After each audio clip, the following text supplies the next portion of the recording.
সে যে উত্তম আখলাকের লোক সেটা প্রমাণ হয়ে যাবে, এবং যার সাথে করা হবে তার হকটা পুরো হয়ে যাবে। এই হককে প্রতিষ্ঠা করার জন্য ইসলামিক আদবগুলোকে আল্লাহ সুবহানাহু ওয়া তাআলা সাজিয়েছেন।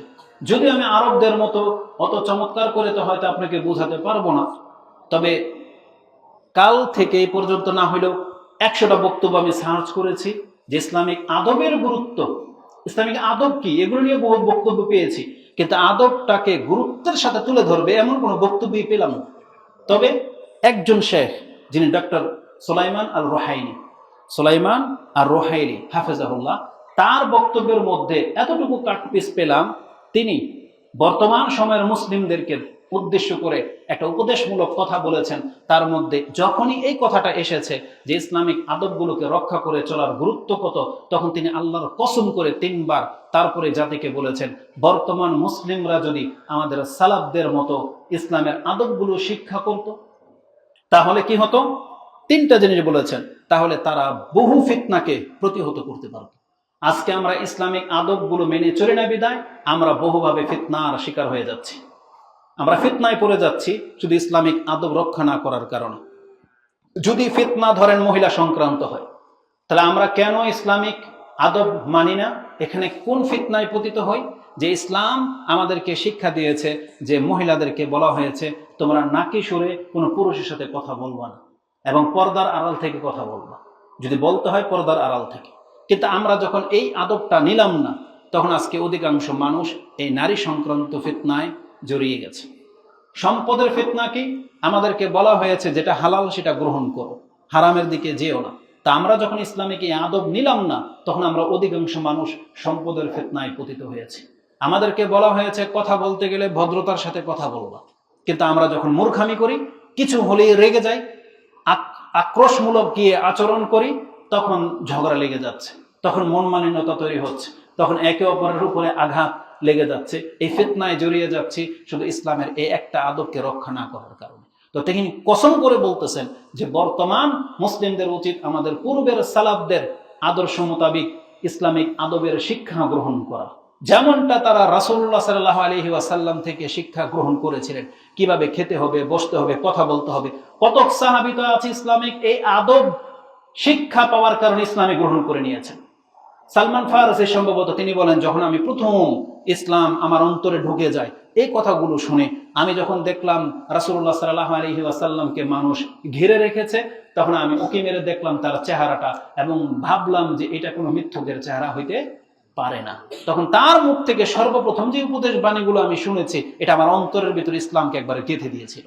এটা কি ছিল? বলছে, ইয়া আইয়ুহান নাস আফশুস সালাম ওয়া তুতিমুত তাআম ওয়াসিলুল আরহাম ওয়াসাল্লু বিল-লাইলি ওয়ান নাসু নিয়াম তাদখুলুল জান্নাতা বিসালাম। হে মানুষ, তোমরা একে অপরকে সালাম দাও, সালামের প্রচার ঘটাও, একে অপরকে খাদ্য খাওয়াও, তোমরা আত্মীয়তার সম্পর্কে রক্ষা করে চলো, রাতে উঠে নামাজ পড়ো।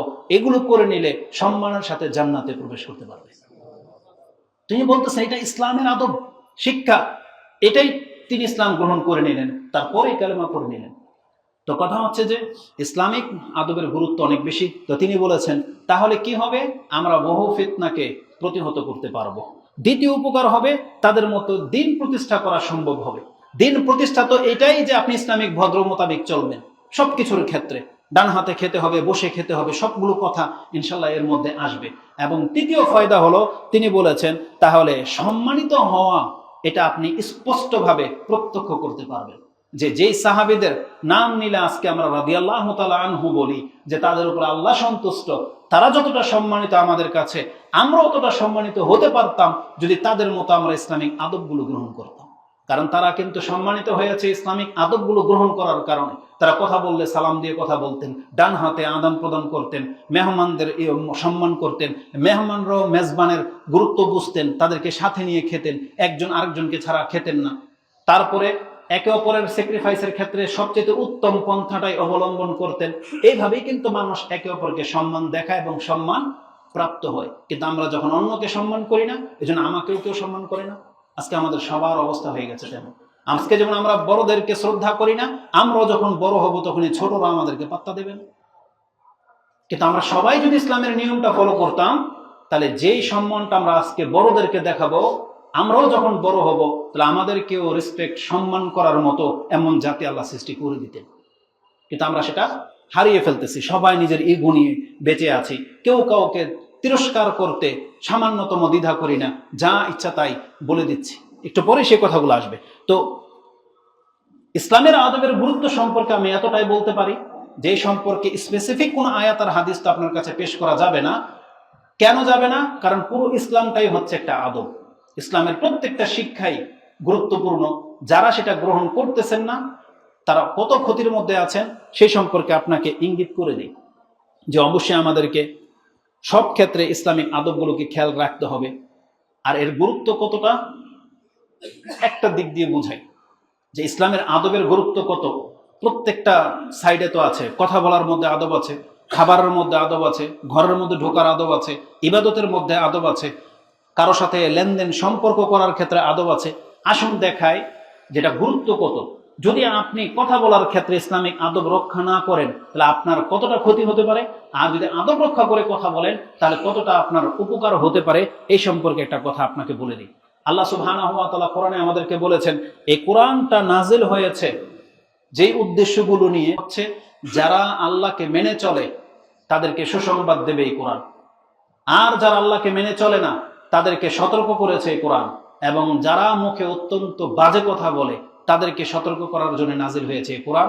যেটা সূরা কাহাফের শুরুতে আল্লাহ বলেছেন যে এই কোরআন নাজিল করা হয়েছে আল্লাহর পক্ষ থেকে, তার প্রশংসা সহ এই আয়াত নাজিল করা হয়েছে। এবং আল্লাহ বলেছেন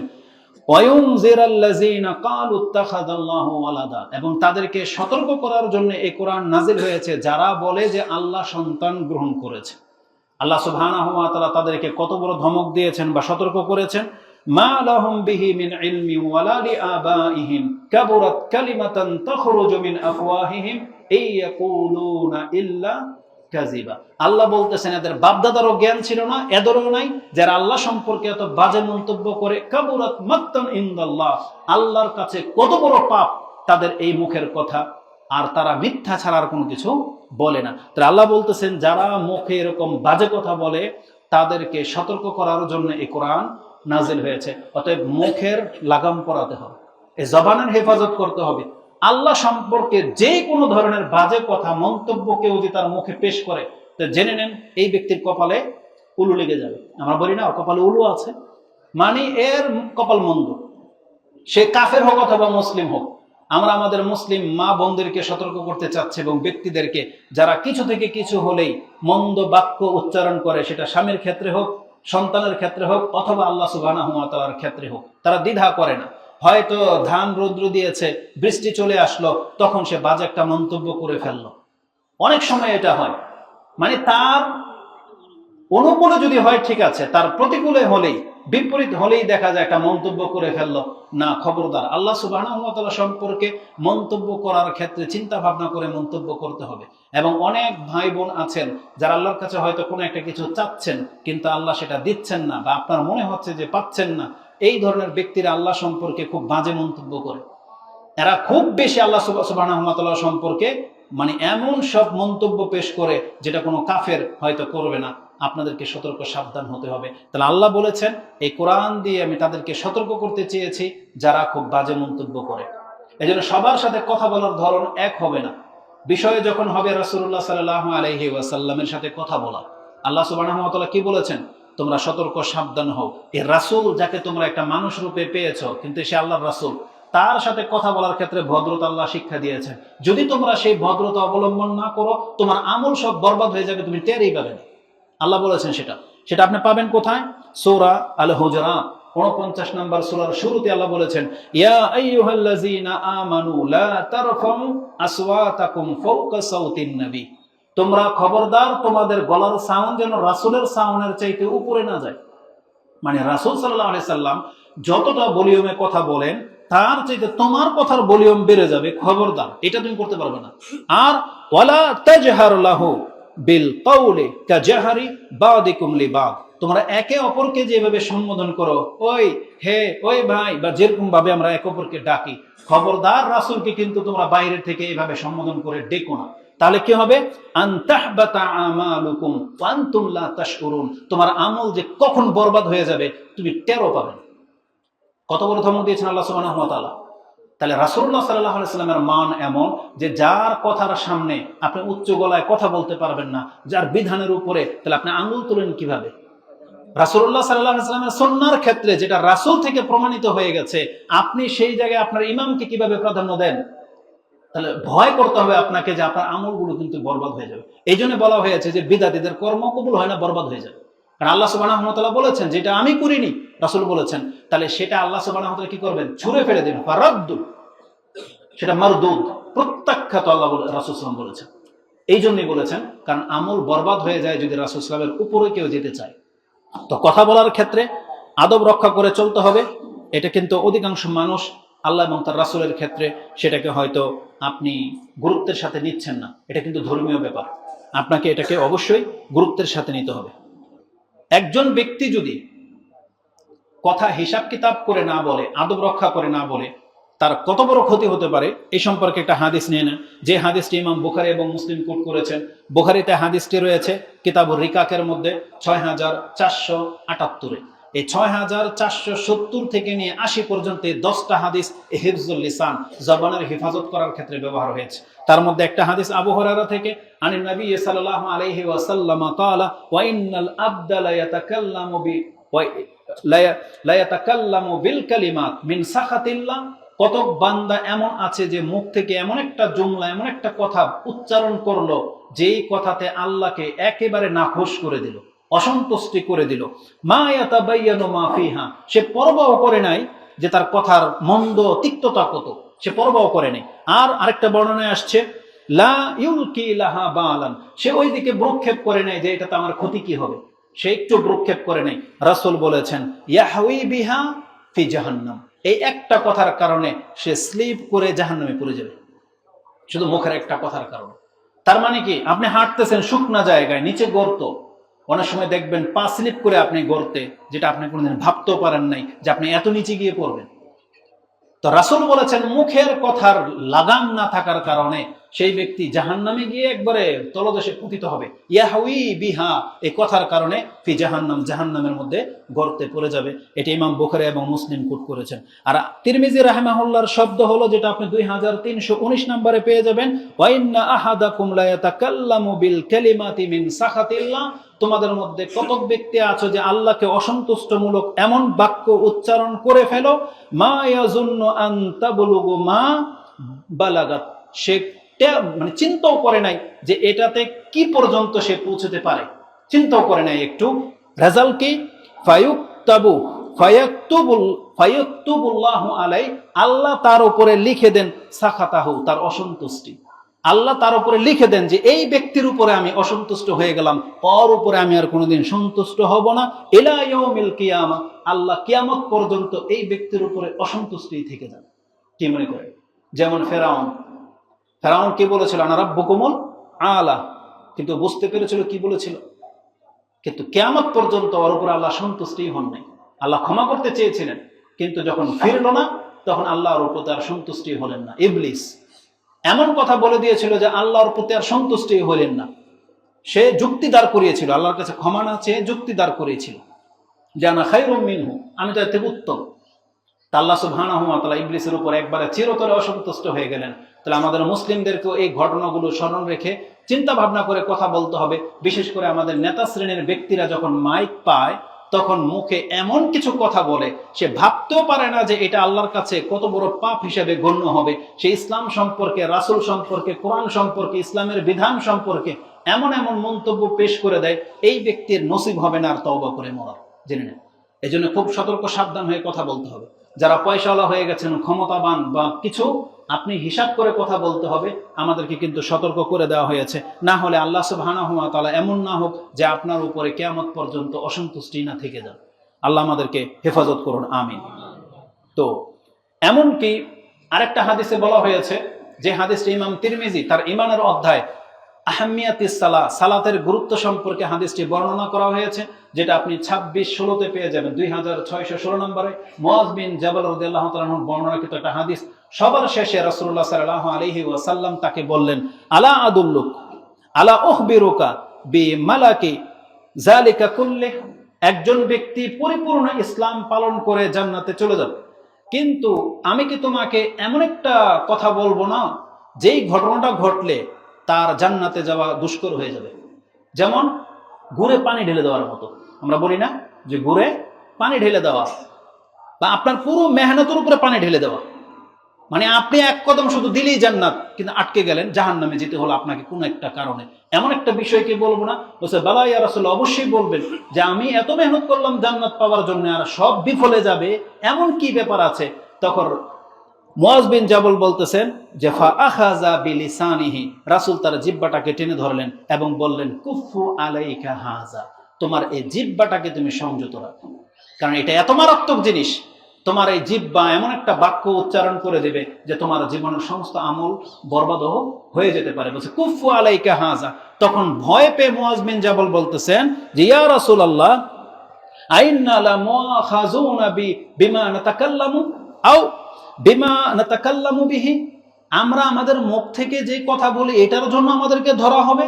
তখন রাসূল সাল্লাল্লাহু আলাইহি ওয়াসাল্লাম আশ্চর্য হয়ে বলতেছেন সাকিলাত কাউমুকা ইয়া মুআজ ওয়া হাল ইয়াকুব্বুন নাসু ফিন-নার আলা উজুহিহিম আও আলা মানাখিরিহিম ইল্লা হাসাইদু আলসিনাতিহিম। তুমি বলোটা কি? একজন ব্যক্তিকে মুখের ভরে অথবা উল্টো করে জাহান্নামে ফেলা হবে, এটা যদি মুখের কারণে না হয় তাহলে আর কোন অপরাধের কারণে করা হবে? তার মানে বোঝা যাচ্ছে যে মুখের অপরাধের কারণে কত ব্যক্তির পা ধরে আলগি দিয়ে টেনে তোলা হবে এবং মুখ থাকবে জমিনে, হেঁচড়িয়ে নিয়ে ফেলে দেওয়া হবে। বসে আলা মানাখিরিহিম, তার কপাল, তার মাথা থাকবে নিচের দিকে এবং পা ধরে টেনে জাহান্নামে ফেলা হবে। এটা বলা হয়েছে যে এটা ওই ব্যক্তিদের সাথে করা হবে যাদের জবান দিয়ে কোনো পাপ করেছিল, সে তা এমন কোনো বাক্য সে উচ্চারণ করেছিল যার ফলে তাকে এই শাস্তি দেয়া হবে। তো রাসূলুল্লাহ সাল্লাল্লাহু আলাইহি ওয়াসাল্লাম থেকে এই হাদিসটি ইমাম তিরমিজি 2616 এবং ইবনে মাজাতে আপনি 3973 পেয়ে যাবেন। তাহলে আমি বোঝাতে চেয়েছি ইসলামিক আদব রক্ষা করার গুরুত্ব কত মারাত্মক হতে পারে, যেখানে কথা বলা সম্পর্কে এতটা কঠিন ব্যাপার রয়েছে, কিন্তু আমরা সেগুলোকে ভ্রুক্ষেপ করতেছি না। অতএব ইসলামিক আদব রক্ষা করে চলা এটা আমাদের প্রত্যেকের জন্য দায়িত্ব, যে আমরা যেন সেই বিষয়গুলোকে খেয়াল রাখি। না হলে কি ধরনের ক্ষতি হতে পারে, আসুন আরেকটা জিনিস আমি আপনাদেরকে দেখাই, যেটা আমাদের ঘরে বাহিরে যেটা হয়। ছোট্ট একটা বাক্য মুখ থেকে উচ্চারণ আপনি করলেন না, তাতে কতটা ক্ষতি হয় আর কতটা আপনি লাভবান হতে পারবেন, এ সম্পর্কে আমি জানি যে হাদিসগুলো আপনারা জানেন, জাস্ট আমি আপনাকে স্মরণ করিয়ে দিই। ইমাম মুসলিম রাহমাহুল্লাহ তার 37 নম্বর অধ্যায় কিতাবুল আশরিবা 13 নম্বর পর্বে আদবের অধ্যায় এসেছে যে পানি এবং খাদ্য পান করার আদবের মধ্যে তিনি একটা হাদিস এনেছেন। জাবের বিন আব্দুল্লাহ আন্নাহু সামিয়া রাসূলুল্লাহ সাল্লাল্লাহু আলাইহি ওয়াসাল্লাম ইয়াকুল, যে আমি রাসূল সাল্লাল্লাহু আলাইহি কথা বলতে শুনেছি, ইজা দাখালা আর-রাজুলু বাইতাহু ফাযাকারাল্লাহ ইনদা দুখুলিহি ওয়া ইনদা তুআমিহি ক্বালা আশ-শাইতান, একজন ব্যক্তি যখন বাড়িতে ঢোকার সময় এবং খাদ্য খাওয়ার সময় যখন আল্লাহর নাম স্মরণ করে, মানে বিসমিল্লাহ বলে, ক্বালা শয়তান, শয়তান তখন বলে লা মাবিতা লাকুম ওয়ালা আশা, আজকে তোমাদের জন্য, শয়তানের সন্তান বা সঙ্গীদেরকে বলে আজকে এই বাড়িতে ঢোকারও কোনো অপশন নাই, রাত কাটাতে পারবা না, আর এই বাড়িতে আজকে তোমাদের রাতের খাবারও জুটবে না, কারণ এই ব্যক্তি বিসমিল্লাহ বলে নিয়েছে। বিসমিল্লাহ বলে ঢুকলে শয়তান বাধাপ্রাপ্ত হয়ে যাবে, ও ঘরে ঢুকতে পারবে না, খাদ্য তো নাই। তো এটা বলা হয়েছে ওয়ালা আশা ওয়াইজা দাখালা ফালাম ইয়াযকুরিল্লাহ ইনদা দুখুলিহি ওয়া ইনদা তুআমিহি, আর যখন কোনো ব্যক্তি বাড়িতে ঢোকার সময় বিসমিল্লাহ বলল না আর খেতে বসেও বিসমিল্লাহ বলল না, কালা শয়তান, তখন শয়তান বলে কালা আদরাকতুমুল মাবিতা ওয়াল আশা, আজকে চলো এই বাড়িতে আমাদের থাকারও ব্যবস্থা হয়ে গেছে এবং এই বাড়িতে আমাদের খাদ্যেরও ব্যবস্থা হয়ে গেছে। তার মানে শয়তান তখন আমাদের সাথে রাত কাটায় আর শয়তান তখন আমাদের সাথে খায়। শয়তান আমাদের সাথে রাত কাটালে রেজাল্ট কি? এই জন্য অধিকাংশ মানুষ ফজর নামাজ পড়তে পারেন না, এই জন্য রাত ভরে আপনি মুভি দেখেন, এই জন্য আপনার ঘরে নেশা চলে, এই জন্য আপনার ঘরে যা খুশি তা হয়, গালাগালি হয়, ঝগড়া লেগে যায় স্বামী স্ত্রীর সাথে, রাত ভরে এইভাবেই চলতে থাকে, পোলাপান সবকিছু। কেন? শুধু এই বিসমিল্লাহ এতটুকু শব্দ উচ্চারণ না করার কারণে। আর আজকে আমরা যা খাচ্ছি সবই আমাদের ইফেক্টেড হয়ে যাচ্ছে, সাইড এফেক্ট, যে সবকিছু গ্যাস তৈরি করে দেয়, আপনাকে ক্যান্সার ধরিয়ে দিচ্ছে, আপনার বরকত হচ্ছে না। বাচ্চারা দেখবেন খায় কিন্তু খিটখিটে, একেবারে হালকা পাতলা, শরীরের কোনো গোশতই হয় না, অথচ খায় কিন্তু অনেক। কেন? তাহলে হতে পারে সে বিসমিল্লাহ বলে না। এই জন্য আমাদেরকে এগুলো গুরুত্বের সাথে নিতে হবে। তাহলে ছোট্ট একটা আদব রক্ষা না করার কারণে শয়তান আপনার সম্পত্তিতে এবং আপনার সন্তানের মধ্যে অংশ নিচ্ছে, শুধু বিসমিল্লাহ ইসলামের এই ছোট্ট একটা আদব রক্ষা না করার কারণে। আরেকটা হাদিস নিয়ে নেন, কেউ যদি গোসলখানায় মানে বাথরুমে ঢোকার সময় বিসমিল্লাহ না বলে, তাহলে তার লজ্জাস্থান জিনের জন্য হালাল হয়ে যায়। মানে জিন তখন এগুলো দেখতে পায় আর হাসে, পারলে সেখানে স্পর্শ করো। রাসূলুল্লাহ সাল্লাল্লাহু আলাইহি সাল্লাম বলেছেন, আন আলী ইবনে আবি তালিব আন্না রাসূলুল্লাহ সাল্লাল্লাহু আলাইহি ওয়াসাল্লাম ক্বালা সাতরু মা বাইনা বনি আদম সাতরু মা বাইনা আয়ুনিল জিন ওয়া আওরাতি বনি আদম।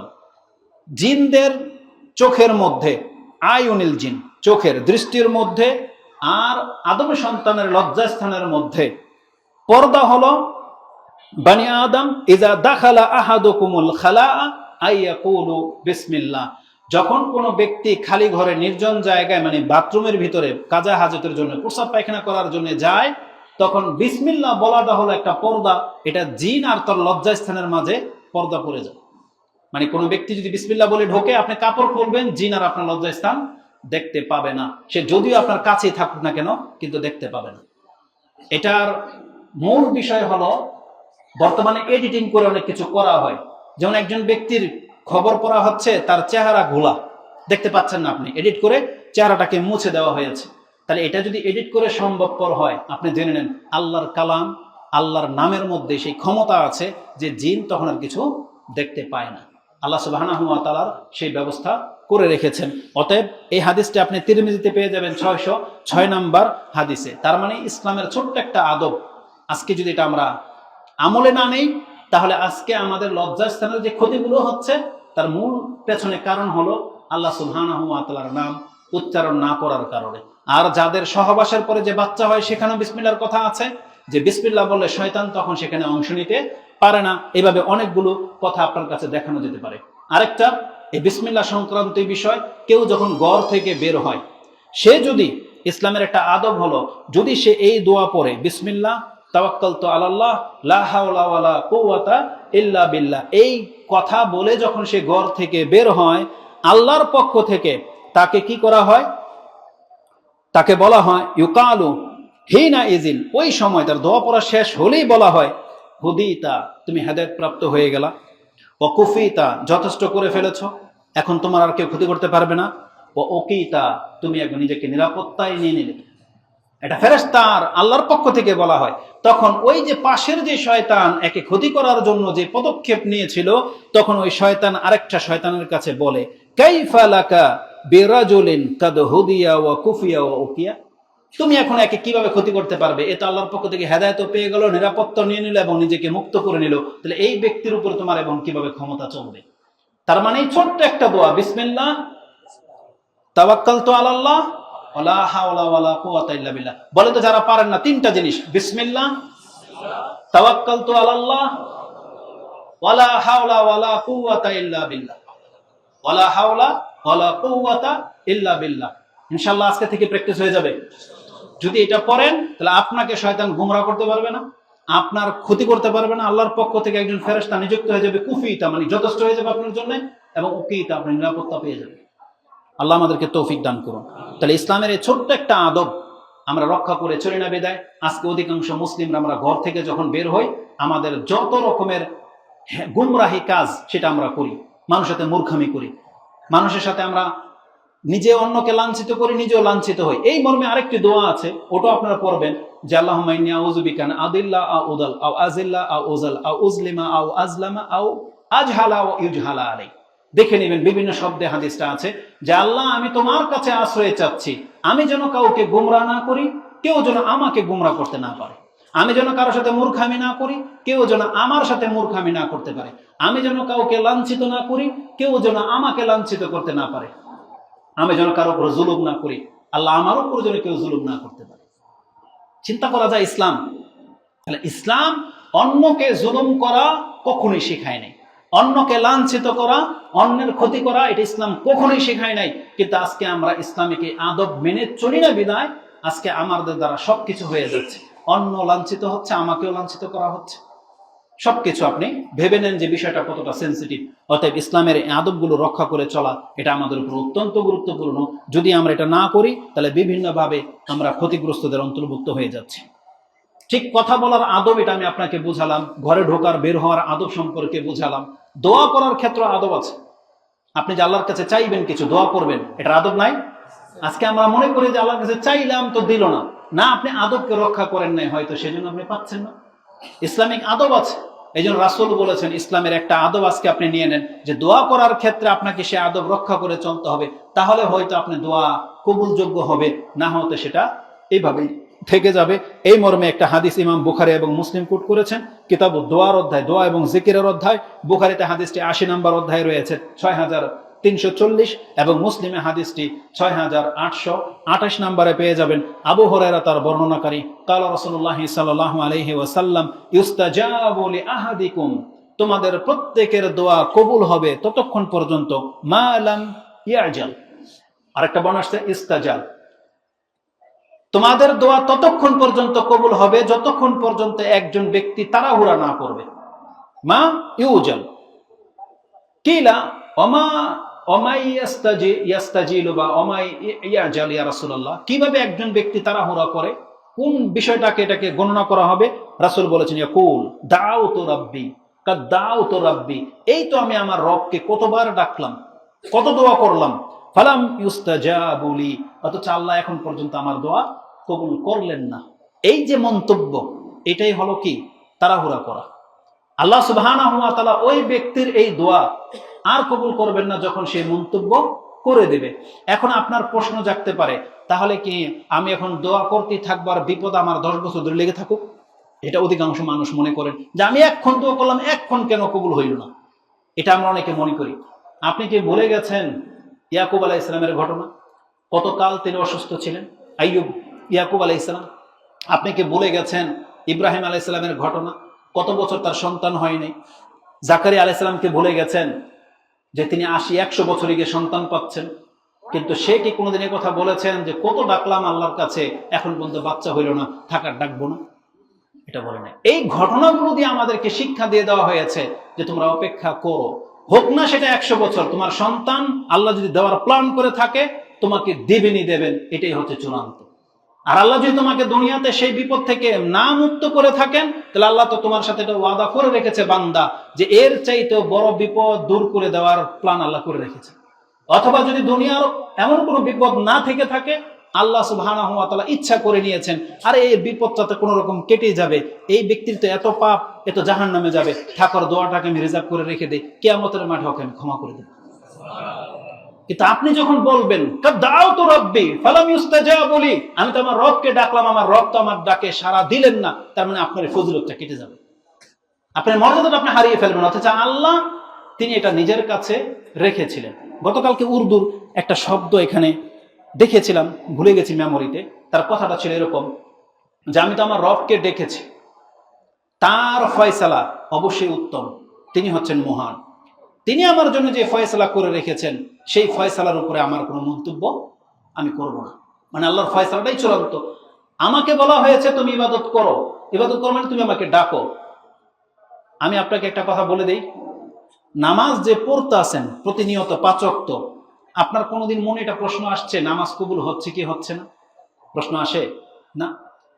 এমন কি হয়েছে যে না 40 বছর নামাজ পড়লাম, কবুল মনে হয় না, থাকার পড়বো না, এমনটা কি মনে হয়েছে? না। তাহলে নামাজটাকে ইবাদত না?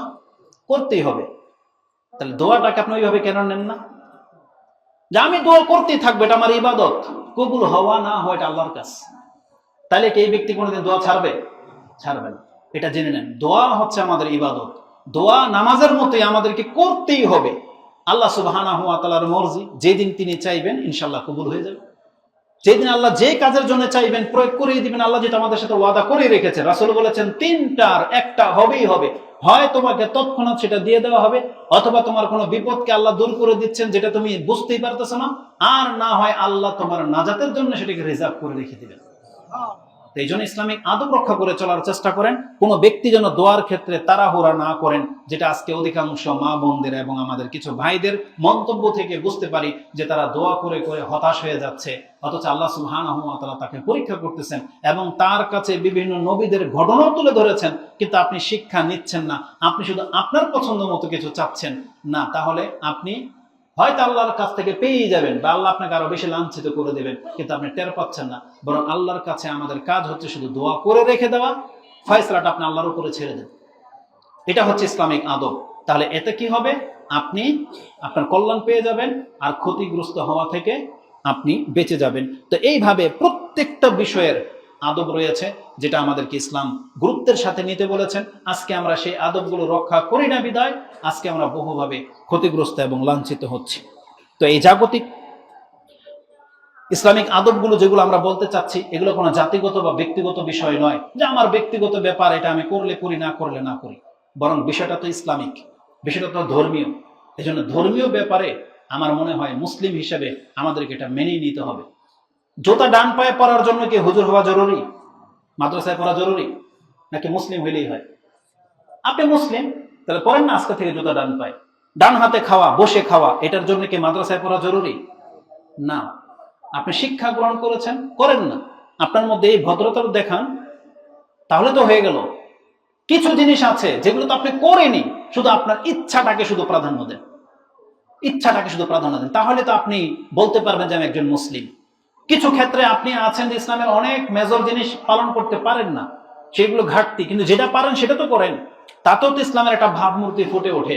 আপনি তো বলতে পারবেন যে প্র্যাকটিসিং মুসলিম, তাই না? কিন্তু আমরা এটা কেন করি না? আমরা কেন মনে করি যে ইসলাম পালন করলে সব করতে হবে, না করলে কিছুই না? কেন? আর আপনি যেটা পারেন সেটা করেন, যতটুকু পারেন ততটুকু করেন। কারণ আল্লাহ সুবহানাহু ওয়া তাআলা কারো কারো উপরে সামান্য কিছুর কারণে সন্তুষ্ট হয়ে তাকে ক্ষমা করে দেন। সামান্য কিছু। রাসূল এই কথা বলেছেন, ইয়া বাযার লা তাহকিরান্না মিনাল মারুফি শাই ওয়া ইন তালকা আখাকা বিওয়াজহিন তালিক। তুমি তোমার ভাইয়ের সাথে হাসি মুখ নিয়ে কথা বলবা, তোমার চরিত্রে এটা সম্ভব, তুমি করে দেখাও। তুমি এটাকে ছোট কেন ভাবতেছো? হতে পারে এটার কারণে আল্লাহ তোমাকে ক্ষমা করে দিবেন। ইসলাম অত্যন্ত সহজ, এবং আল্লাহ শুধু চায় যে আমার বান্দা ক্ষমা পাওয়ার জন্য কি কি করে, দেখি ও কি কি করে। কোন একটা উল্লেখযোগ্য কিছু পেশ করে দেন, আল্লাহ সন্তুষ্ট হয়ে গেলে আপনাকে নাজাত দিয়ে দিবেন।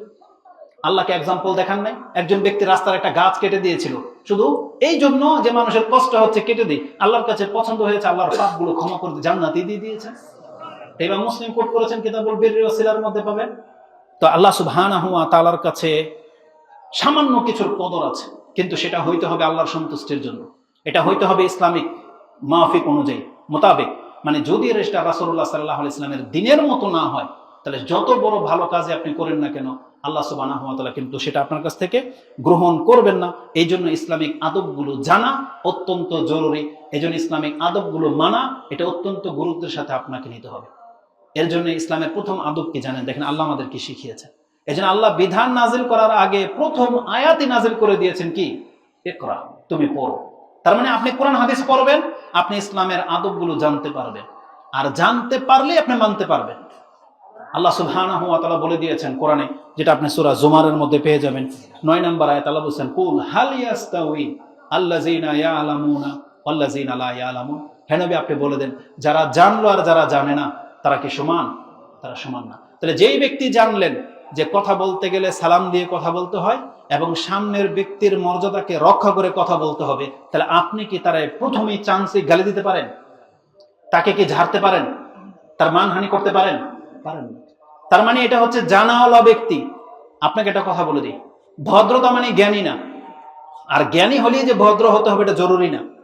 অভদ্র কখনো কখনো মানে ভালো কিছু, মানে মূর্খ কখনো কখনো ভদ্র হয়, আবার অনেক জ্ঞানী আবার অভদ্র হয়। আর আদব মানি হলো জ্ঞান। জেনে নেন, একজন ব্যক্তি জ্ঞানী না হওয়া ছাড়া কোনোদিন সে আদবকারী হতে পারে না। কারণ আদবটা তো, এটা তো ইসলামিক একটা রুলস, এটা একটা সিস্টেম। মানে আদব কোনটা বেয়াদব কোনটা, যে ভূমিকাতে যে বলেছি, এটা আপনাকে নির্ণয় করলে তো চলবে না। এটা দেখতে হবে যে ইসলাম এটাকে আদব বলেছে কিনা। যেমন যে বলেছি পায়ের সাথে পা বা গায়ের মধ্যে পা লেগে গেছে, এখন এখানে কি করতে হবে, এটা আপনার মেন্টালিটি দিয়ে বিচার করলে তো হবে না। দেখতে হবে ইসলাম এখানে কি বলেছে। ইসলাম কি বলেছে? কিছুই বলে না। তার পায়ের সাথে পা লাগতেই পারে, যদি ব্যথা পেয়ে যায় তখন বলতে হবে যে আমি দেখি নাই, দুঃখিত, ব্যথা লাগছে কোথায়, ডলে দেন বা ধরেন বা ক্ষমা চান। কিন্তু পায়ে ধরে সালাম করা, এটা তো ইসলাম শেখায় নাই আপনাকে, এটা তো আপনি নিয়েছেন হিন্দুদের কাছ থেকে। বিয়ের দিন ছেলে বউ নিয়ে আসছে, এসে উপর হয়ে তার বাপমার পায়ে ধরে সালাম করতে হবে, এটা তো আপনাদের সমাজ দেশাচার, এটা বাপমার থিওরি। ইসলাম তো এটা আপনাকে শেখায় নাই। এটা ভদ্রতা না। এই জন্য ভদ্র হতে হলে ইসলামের প্রত্যেকটা বিধান আপনাকে জানতে হবে। আর আল্লাহ বলেছেন যারা জানে আর যারা জানে না তারা কোনোদিন সমান হতে পারে না। ইন্নামা ইয়াতাযাক্কারু উলুল আলবাব, নিশ্চয়ই বিচক্ষণরাই জ্ঞানী হয়ে থাকে, বিচক্ষণরাই উপদেশ নিয়ে থাকে। অতএব আমাদেরকে উত্তম চরিত্রবান হতে হলে আমাদেরকে আগে ইসলামিক আদবগুলো জানতে হবে, যেটা আল্লাহ সুবহানাহু ওয়া তাআলা আমাদেরকে গুরুত্বের সাথে শিক্ষা দিয়েছেন। এবং একটা কথা বলে দিই, প্রত্যেক পুরুষের জন্য এটা, যারা নিজে শিখেন এবং নিজের পরিবারের লোকদেরকে ইসলামিক আদব শিখাবেন, আপনার মর্যাদা কি জানেন? রাসূল বলেছেন এমন ব্যক্তিদের জন্য ডাবল নেকি, এমন ব্যক্তিদের জন্য ডাবল নেকি। রাসূল বলেছেন 3 ব্যক্তিরা আল্লাহর পক্ষ থেকে ডাবল ডাবল নেকি পায়। সালাসাতুন, 3 শ্রেণীর ব্যক্তি আছে, লাহুম আজরানে, তাদের জন্য ডাবল নেকি রয়েছে। এক, ওই ব্যক্তি রাজুলুন মিন আহলিল কিতাব, যদি সে আহলি কিতাবের কেউ হয়। 2 নবীর প্রতি ঈমান এনে আমরা মনে করি আমরা প্রত্যেকটা মুসলিম ডাবল ডাবল নেকি পাবো না? কারণ আমরা কোন নবীকে অস্বীকার করি? আমরা সব নবীর প্রতি ঈমান এনেছি। আমরা আল্লাহর কাছে দোয়া করি, আল্লাহ তুমি আমাদেরকে ডাবল ডাবল নেকি দান করো, আমিন। এবং রাসূল বলেছেন ওয়ারাজুলুন মামলুক, একজন কৃতদাস যদি থাকে সেই ব্যক্তি ডাবল নেকি পাবে যদি ওয়া হাক্কা মাওয়ালিহি ওয়া ইজা আদ্দা হাক্কাল্লাহি ওয়া হাক্কা মাওয়ালিহি, যেই ব্যক্তি আল্লাহর হক আদায় করে এবং তার মালিকেরও যদি হক আদায় করে, তাহলে এমন গোলাম থেকে থাকলে সে আল্লাহর কাছ থেকে ডাবল নেকি পাবে। আর যেটা আমাদের সাথে সম্পর্কযুক্ত, রাসূল বলেছেন ওয়ারাজুলুন কানাত ইনদাহু আমাতুন, যার কাছে একজন দাসী আছে, যেটা আমাদের কারো কাছে দাসী নাই, কিন্তু আমাদের কাছে কি আছে?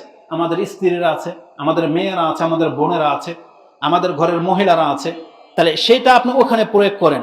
ফাআদ্দাহা ফাআহসানা তা'দীবাহা, সে যদি তার ওই অধীনস্থ মহিলাকে আদব কায়দা শিক্ষা দেয়, উত্তম আদব কায়দা, ওয়া আল্লামাহা ফাআহসানা তা'লিমাহা, এবং তাদেরকে ইলম শিক্ষা দেয় এবং উত্তম ইলম শিক্ষা দেয়, মানে কোরআন হাদিসের ভদ্রতা শিখায়। সুম্মা আতাকাহা, তাকে যদি স্বাধীন করে দিয়ে বিয়ে করে নেয়, ফালাহু আজরান, তাহলে এই ব্যক্তির জন্য ডাবল নেকি রয়েছে। তার মানে আমরা তো কৃতদাস না, বরং একজন মহিলাকে বিয়ে করে আনছি। তাহলে আপনি যদি বিবাহিত স্ত্রীকে যদি এখন উত্তম আদর্শ শিক্ষা দেন, তাদেরকে যদি ইসলাম শিখান, রাসূল বলেছেন এমন প্রত্যেক ব্যক্তির জন্য ডাবল ডাবল নেকির ব্যবস্থা আল্লাহ করে রেখেছেন। এটা ইমাম বুখারী তার কিতাবুল ইলমের মধ্যে 97 নম্বর হাদিসে আপনি পেয়ে যাবেন। তা আমি আমার এই ক্ষুদ্র জ্ঞান থেকে একদিনের প্রচেষ্টায় যতগুলো কথা আপনার কাছে পেশ করেছি, আল্লাহ আমার এই কথাতে বরকত দান করুন। এবং আমি আশা করি এই কথাটা আপনি গুরুত্বের সাথে নেবেন, যে ইসলামিক আদব আমাদের জন্য অত্যন্ত জরুরি। যে যতগুলো সেক্টর থেকে আদবগুলোকে আয়ত্ত করতে পারবেন, আপনি উত্তম চরিত্রের মানুষ হতে পারবেন। আজকের পর থেকে যদি আপনি কথা বলেন সালাম দিয়ে, হাসি মুখ নিয়ে, সহজ কথা বলেন, অল্প কথা বলেন, তাহলে অবশ্যই আপনাকে একদিন না একদিন সম্মান করা হবে। আপনি জ্ঞান গর্ব কথা বলেন, আপনাকে সম্মান করা হবে। এই চলমান পরিস্থিতিতে একটা এক্সাম্পল দিয়ে দিই, বড় বড় আলেমদেরকে পর্যন্ত এখন তিরস্কার করা হচ্ছে, যার কারণে সাধারণ মানুষ পর্যন্ত সে আলেমের বদনাম করে বা তাকে রেসপেক্ট করে না। কেন? শুধু মুখের কথার কারণে। এই জন্য একজন আলেম সার্টিফিকেট দাঁড়িয়ে হয়েও শুধু মুখের কথার কারণে অনেক শ্রোতাদের সে অভিশাপ কামাচ্ছে, বা অনেক শ্রোতাদের কাছ থেকে সে হেয় হয়ে যাচ্ছে, অমূল্যায়ন হয়ে যাচ্ছে শুধু মুখের কথার কারণে। আর আমরা সাধারণ মানুষরা তো আমাদের এমনিতে কোনো ভ্যালু নেই, তাই না? এমনিতে কোনো আমাদের মান মর্যাদা নেই। তবে মান মর্যাদা যদি বাড়াতে চান, তাহলে জবানটাকে হেফাজত করতে হবে, জবানকে সুন্দর করতে হবে, এবং যত বেশি সম্ভব ইসলামিক আদব দিয়ে নিজেকে গড়তে হবে। তাহলে হতে পারে আমরা উত্তম মুসলিম হিসেবে এই জাতিকে কিছু উপহার দিতে পারবো। আল্লাহ তুমি আমাকে এবং আমাদের মুসলিম ভাইদেরকে কবুল করো।